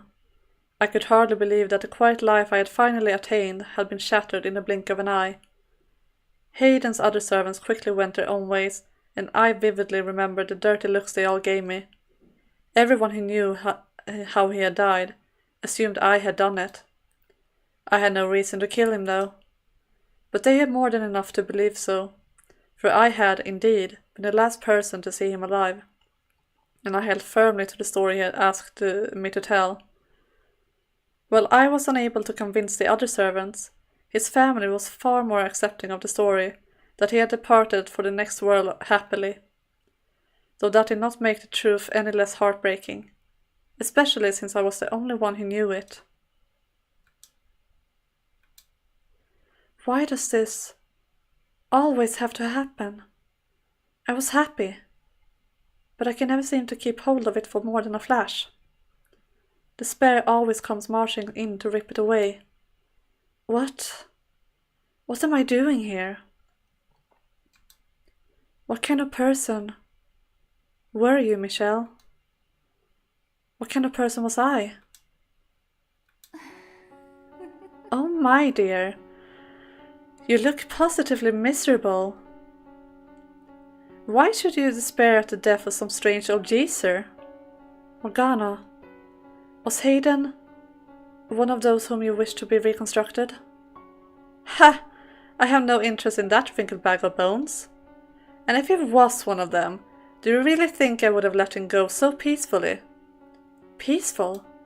You call that peaceful? You call his misery peaceful? I most certainly do. And since you do not seem to understand this, the pain of death lasts but an instant. The worst torture can only be inflicted upon the living. Setting two loved ones against one another, manipulating one into taking the other's life, and then forcing him to live with that. The stage hasn't even been set yet, my dear. And you would have me play a part in that? Indeed. You agreed to accompany me. You are here to be my guide. You're doing a wonderful job of it so far. I haven't done anything. Oh, but you killed that old man, did you not? Thanks to you, my wish is one step closer to fruition. What? What do you mean I killed Hayden? You mean to claim you didn't? Tell me, who was it that put the poisoned sugar in his tea? No, I didn't mean to. Your intentions are irrelevant. Everything moves along the path forged by my wish, and you shall continue to follow his will. Ugh. You know what? I'm done feeling like this. I don't want anyone else to go through what Hayden did. And what are you going to do about it? I'm done listening to you. Without me, you have no influence over this world. Uh-huh. So I'll die. I'll take my own life, here and now. I grabbed a nearby knife and held the tip against my breast.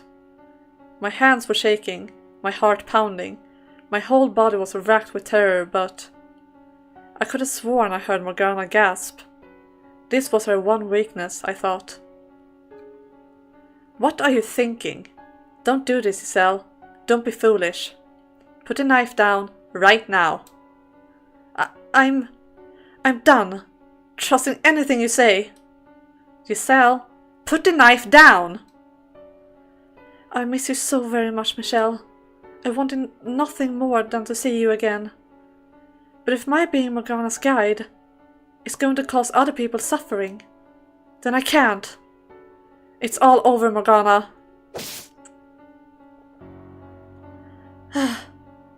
Huh? There's no blood. Not even pain. Why?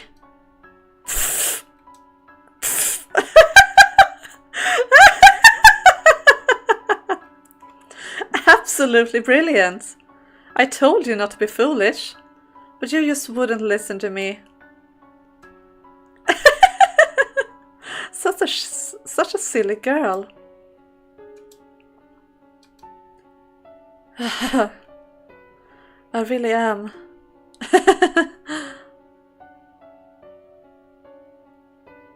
I couldn't even die if I wanted to.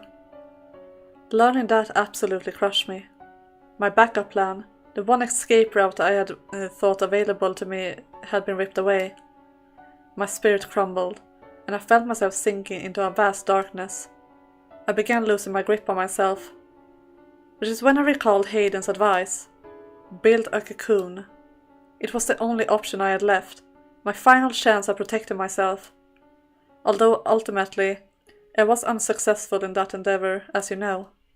But by that point, my mind and spirit had all but been lost, eroded away by the years of solitude, the witch's whispers, the brief glimmer of happiness, and the eternal, boundless darkness it had left me in. It was in that moment that all light drained from my eyes, and it was in that moment that the Maid was born.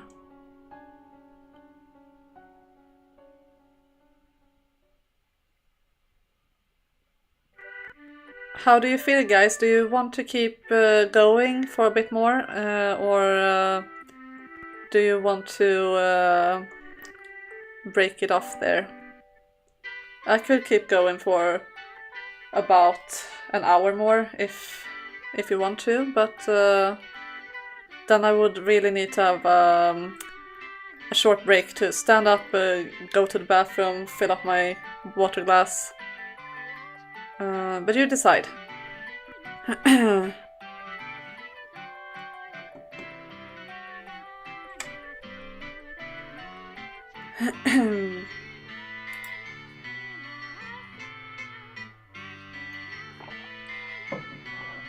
Because I do have one other like break-off point, but I'm not sure how long it will be until then. I think it might be an hour, but you're not sure you have other stuff to do, but not right this moment.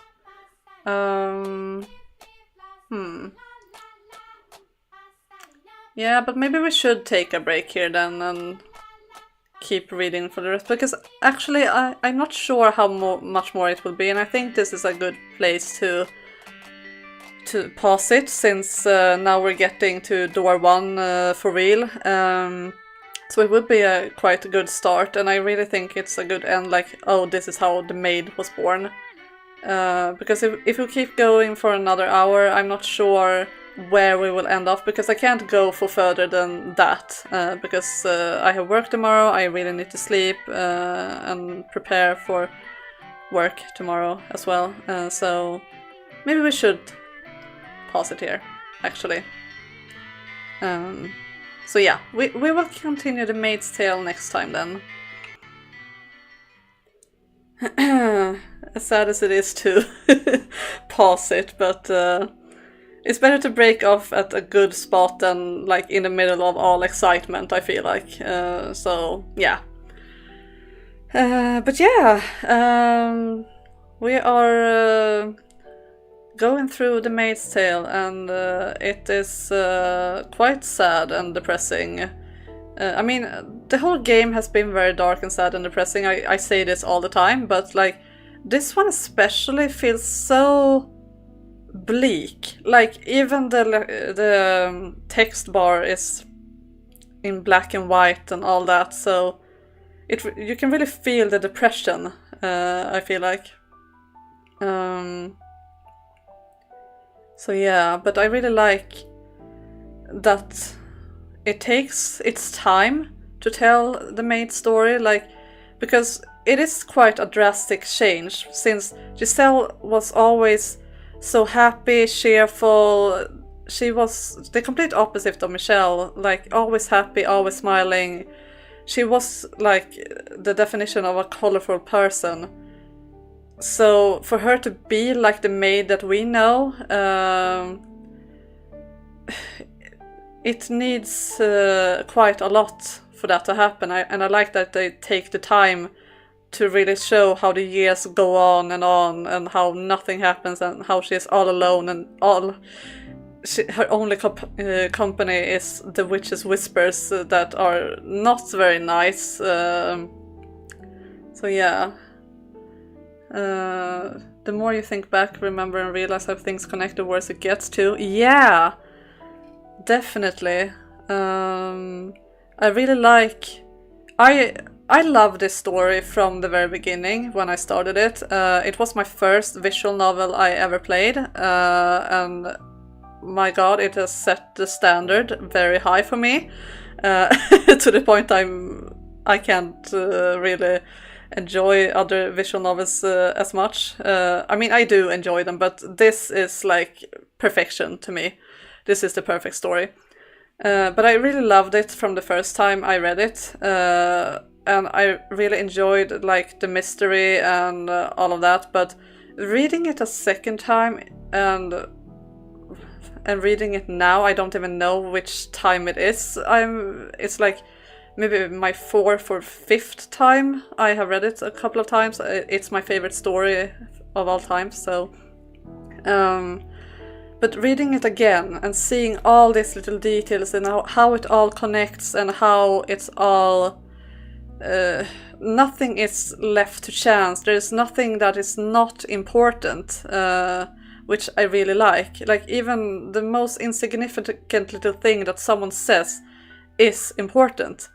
And I like to go back and see all these details that have been put through, because at a first glance it's like all these little short stories that are seemingly not connected at all, and when it starts to connect and you start to pick up on how the bigger picture is, it's just so good writing, really. It's amazing, because all the stories are good on their own, but together they are absolutely outstanding.